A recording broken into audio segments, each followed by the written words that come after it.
அனைவருக்கும் வணக்கம். வருகின்ற டிசம்பர் மாதம் 20ஆம் தேதி சென்னை எண்ணூர் பகுதியில் இருக்கக்கூடிய எண்ணூர் அனல் மின் நிலையத்தை விரிவாக்கம் செய்வது தொடர்பாக மக்கள் கருத்து கேட்பு கூட்டம் நடைபெற இருக்குது. அந்த கருத்து கேட்பு கூட்டத்தில் நாம் தமிழர் கட்சியும் நாம் தமிழர் கட்சியினுடைய தலைமை ஒருங்கிணைப்பாளர் அண்ணன் சீமான் அவர்களும் பங்கு பெற இருப்பதாக பேரறிவிப்பு செய்திருக்கிறார். இது தமிழ்நாட்டு அரசியலில் அதிகாரத்தில் இருக்கக்கூடிய திமுக என்கிற ஒரு கட்சிக்கு வயிற்றுல புளிய கரைச்சிருக்குது. பொதுவாக தமிழ்நாட்டில் எத்தனையோ தலைவர்கள் போராட்டத்தை முன்னெடுப்பாங்க, மக்களை சந்திப்பாங்க, இல்லை அறிக்கையை கொடுத்துட்டு அரசாங்கத்திற்கு எதிராக தன்னுடைய நிலைப்பாட்டில் உறுதியாக நிற்பாங்க. ஆனால் நாம் தமிழர் கட்சி எப்போதுமே சற்று வித்தியாசமாகவே வேலை செய்யும்.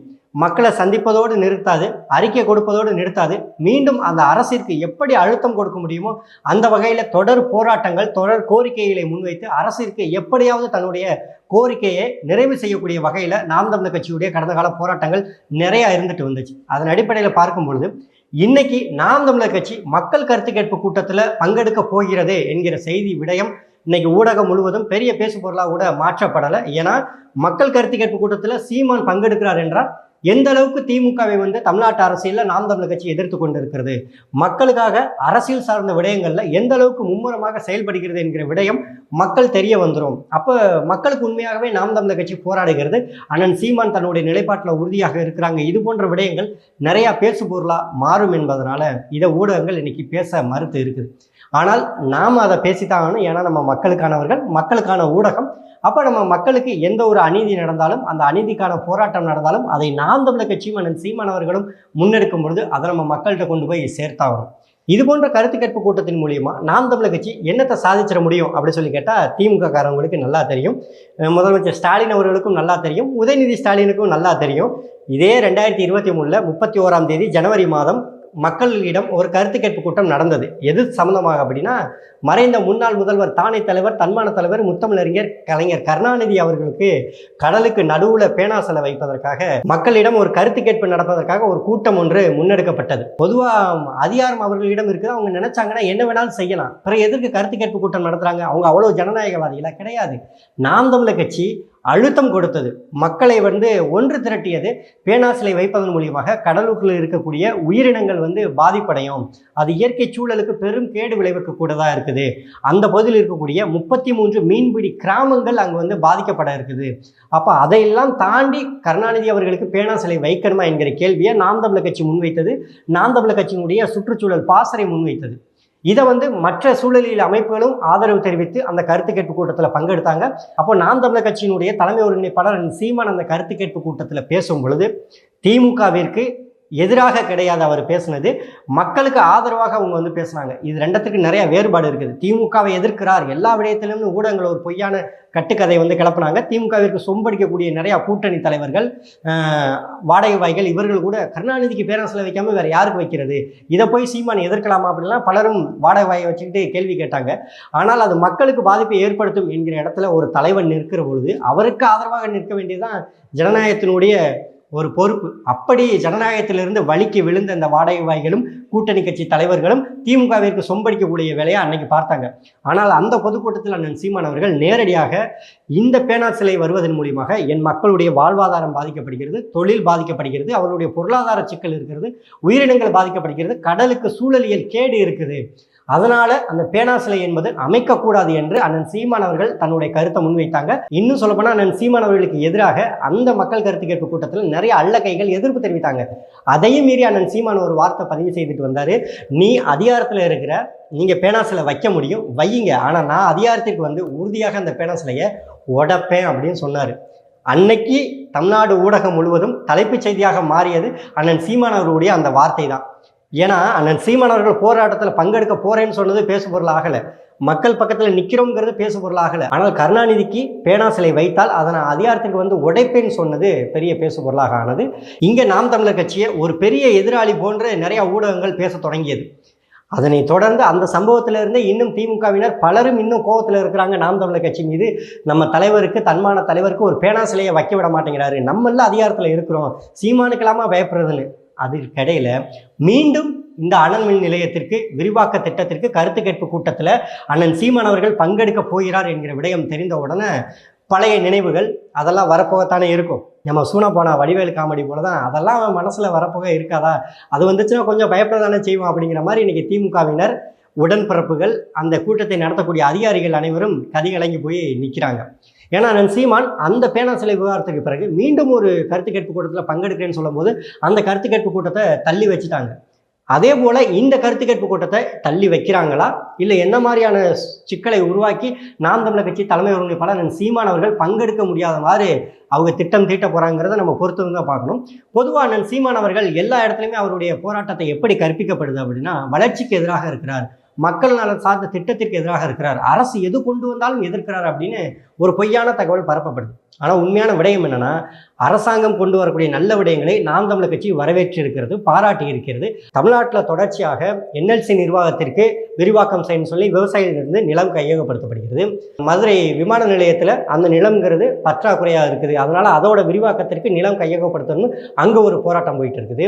அதே போல் இப்போ 2 தினங்களுக்கு முன்னாடி டங்ஸ்டன் சுரங்க தொழில் அமைப்பதற்கு அங்கே போராட்டத்துக்கு போகும்போது அங்கே விவசாய நிலங்களை கையகப்படுத்தக்கூடாதுன்னு அங்கே ஒரு போராட்டம் முன்னெடுத்துக்கிட்டு இருக்கிறாங்க.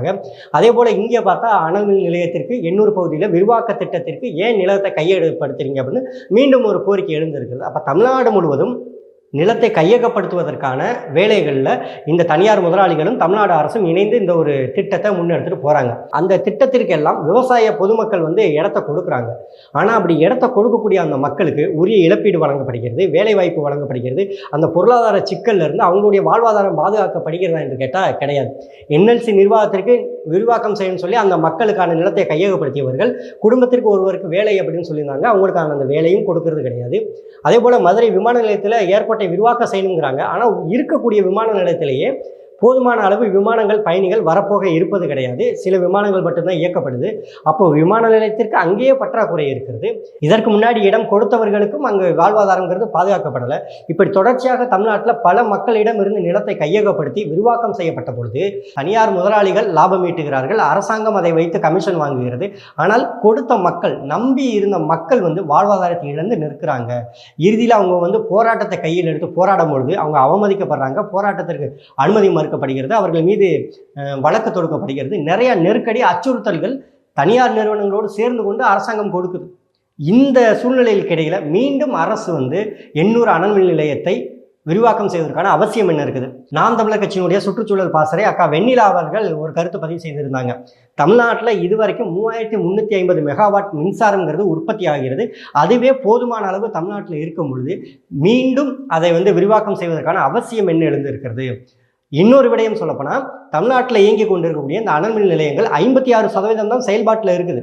அப்போ 56% செயல்பாட்டில் இருக்கக்கூடியதை ஒரு 70%, ஒரு 80% அந்த உற்பத்தி திறனை அதிகரித்தாலே தமிழ்நாட்டிற்கு இன்னும் கூடுதலாக அவங்க மின்சாரங்கிறது உற்பத்தி செய்து கொள்ள முடியும், அந்த தேவையை நிறைவு செய்து கொள்ள முடியும் என்கிற போது புதிதாக அனல் மின் நிலையம் உருவாக்குவதற்கு இருக்கக்கூடிய 800 அனல் மின் நிலையத்தை இன்னும் விரிவாக்கம் செய்வதற்கு நிலம் கையகப்படுத்தக்கூடிய அவசியம் என்ன இருக்குது? அப்போ இதன் மூலியமா என்ன ஆகுது? மீண்டும் சென்னை பகுதி, தமிழ்நாட்டின் தலைநகரில் இருக்கக்கூடிய பூர்வக்குடி மக்கள் வெளியேற்றப்படுவாங்க, அவர்களுடைய வாழ்வாதாரம் பாதிக்கப்படும், அவர்கள் மீண்டும் போராட்டத்தை கையில் எடுக்கணும், அரசு வழக்கு தொடுக்கும். இது காலங்காலமாக நடந்து கொண்டு இருக்கிறது தான். அண்ணன் சீமான் எப்போதுமே ஒரு கருத்தை முன்வைப்பாங்க, தனியார் நிறுவனங்கள் லாபம் ஈட்டுகிற நிறுவனங்களை எல்லாம் தனியாருக்கு கொடுத்துறது, அதை அரசு கையகப்படுத்தாது, அரசு அதை நடைமுறைப்படுத்தாது.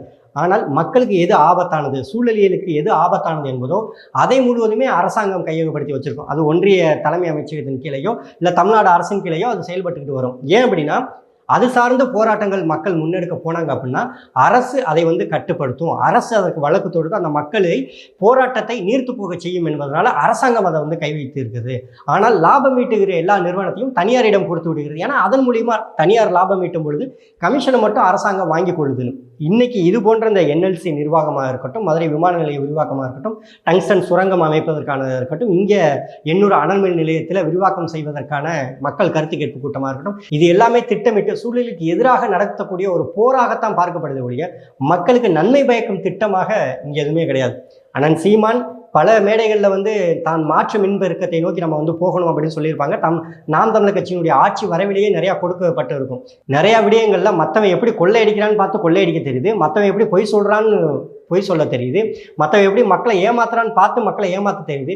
ஆனால் மற்ற கட்சி எப்படி மக்களுக்கு நல்லது செய்யணும்னு ஒரு திட்டம் சொல்லுதுன்னா அதை பார்த்து கூட நல்லது செய்கிறதுக்கு துணிவில்லாத, திராணி இல்லாத இன்னைக்கு ஒரு கேடுகட்ட ஆட்சி இன்னைக்கு தமிழ்நாட்டில் நிலவி கொண்டு இருப்பதனால தான் மக்களுக்கு எதிரான சூழலிற்கு கேடு விளைவிக்கக்கூடிய இது போன்ற திட்டங்கள் தொடர்ந்து தமிழ்நாட்டில் அமல்படுத்தி கொண்டு வருகிறது. அப்போ அண்ணன் சீமான் அவர்கள் இந்த கருத்து கேட்பு கூட்டத்தில் போய் பங்கெடுக்க போகிறாங்க அப்படின்னா மக்களுடைய குரலாக இருக்க போகிறாங்க, மக்களுடைய என்ன ஓட்டத்தை அந்த கூட்டத்தில் பேச போகிறாங்க. எண்ணூர் தொகுதி மக்கள் அங்கு சட்டமன்ற உறுப்பினராக திமுக இருக்கலாம், நாடாளுமன்ற உறுப்பினர் திமுகவாக இருக்கலாம், இல்லை கூட்டணி கட்சியினர் யாராக வேணாலும் இருக்கலாம். ஆனால் அவர்கள் யாரும் இந்த மக்கள் பக்கம் நின்று அந்த மக்களுக்கு சூழலில் கேடு வருகிறது, அங்கே இருக்கக்கூடிய நிலத்திற்கு பாதிப்பு ஏற்படுகிறது, இந்த அணு உலைங்கிறது இன்னும் அதிகரிச்சுட்டு போனால் எதிர்காலத்தில் தமிழ்நாட்டில் எதனா ஒரு அசம்பாவிதம் நடந்துச்சு அப்படின்னா அந்த பகுதியில் எப்படி அந்த மக்கள் வாழ்வாங்க, மீண்டும் குடியேற்றம் எப்படி நடத்தப்படும் என்கிற கேள்வி யார் முன்வைப்பது கிடையாது. எல்லா கட்சிகள்லையுமே சுற்றுச்சூழல் அணின்னு ஒன்று இருக்குது.